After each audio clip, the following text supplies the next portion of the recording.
Vendre un bien immobilier, c'est un vrai projet, avec des enjeux importants. Un enjeu de vie d'abord et un enjeu financier ensuite. Donc comme tout projet, ça se prépare. Et pour être bien préparé, le mieux est d'en connaître les principales étapes. Donc je vais vous expliquer ici les 7 grandes étapes de la vente d'un bien immobilier. Alors la première étape, c'est l'estimation, connaître la valeur de son bien. C'est important à la fois parce que c'est structurant pour la suite de vos projets, mais également pour la mise en vente, puisque nous sommes dans un marché où les acquéreurs sont très avertis et il est très rare de voir un bien se vendre au-dessus de sa valeur marché. La seconde étape, c'est de choisir sa stratégie. Stratégie de mise en vente, donc vous avez en gros 2 grands choix. Soit vous choisissez de vendre vous-même, soit vous choisissez de faire appel à un professionnel.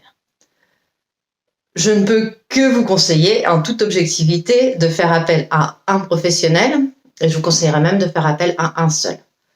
Alors, au moment de l'estimation, essayez d'en rencontrer plusieurs. Ça vous permettra de choisir sur le projet qu'il vous propose. Ne choisissez surtout pas celui qui va vous dire la plus grosse valeur, mais celui qui va vous proposer une stratégie cohérente et qui connaîtra bien son marché. La troisième étape, c'est la préparation. Alors la préparation, il y a plusieurs phases dedans. La première, c'est les diagnostics obligatoires. Il est même conseillé de les faire avant l'estimation, puisque certains diagnostics sont assez structurants pour le prix. Vous avez sans doute entendu parler des diagnostics de performance énergétique. Donc, une maison ou un appartement mal isolé demandera des travaux d'isolation. De la même manière, il y a un diagnostic électricité ou un diagnostic gaz. Dans ces diagnostics, le professionnel vous conseillera des travaux à réaliser. Ces travaux, s'ils ne sont pas faits, l'acquéreur devra les faire et donc répercutera le prix qu'il proposera. Une autre étape importante pour préparer son bien, c'est de le rendre attractif.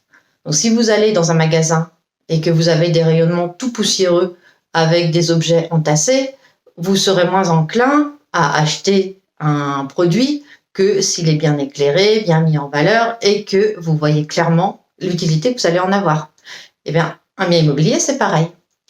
Un bien immobilier très encombré, on ne pourra pas appréhender les volumes, par exemple. S'il est sale, les gens auront du mal à se projeter. Donc voilà, ne sous-estimez surtout pas cette partie-là, qui est très très importante et qui permet, en général, de mieux vendre en termes de prix. La quatrième étape, c'est la mise en vente.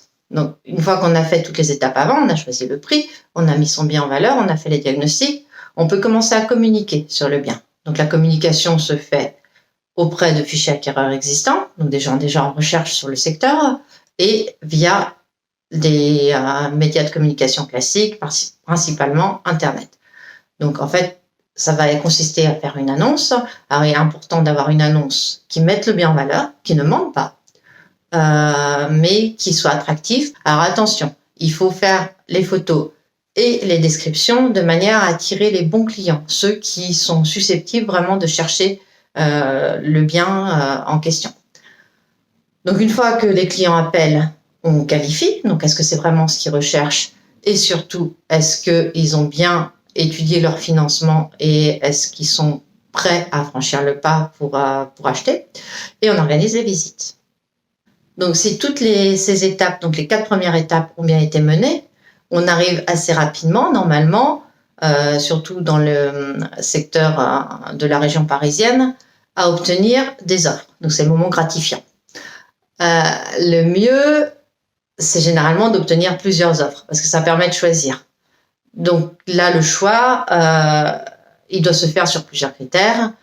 Le prix, bien évidemment, mais attention, si vous avez une offre au prix et une offre un petit peu en dessous, mais que l'offre au prix, le paiement est bancal, les acquéreurs, on les sent pas, ils risquent de ne pas aller au bout du projet, etc., on peut parfois avoir intérêt à choisir un dossier plus sûr, même si le prix proposé est un petit peu en dessous.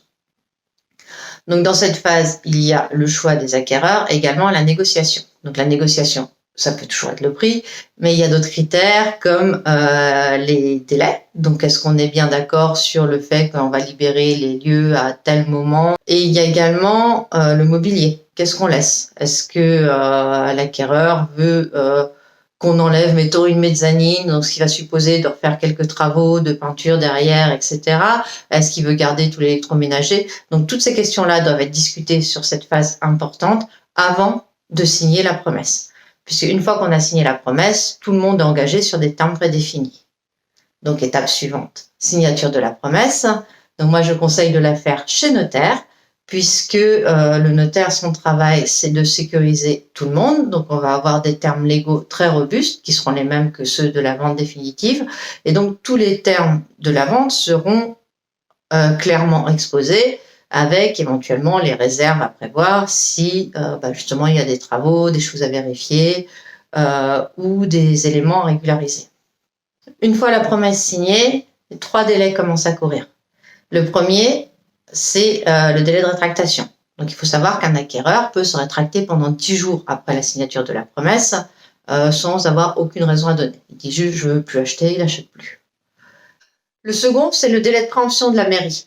Donc dans certains secteurs, en fait, la mairie est prioritaire pour acquérir les biens immobiliers. Et donc quand on signe la promesse, le notaire prévient la mairie de la vente en cours et la mairie peut dire non mais c'est moi qui achète. Donc elle a 2 mois pour se positionner. Si elle ne le fait pas ou si elle dit non, la vente continue son cours. Le troisième, c'est le délai pour obtenir son emprunt. Donc un acquéreur a généralement 2 mois pour obtenir une offre de prêt. Donc tout de suite après la signature de la promesse, il doit faire les démarches auprès des établissements bancaires pour demander cette fameuse offre de prêt.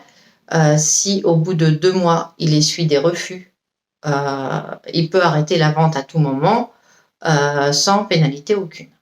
Si au bout des 2 mois, il a bien reçu son offre de prêt, alors elle est émise par l'établissement financier. L'acquéreur doit réfléchir pendant 15 jours. Il ne peut pas signer avant ce délai de réflexion.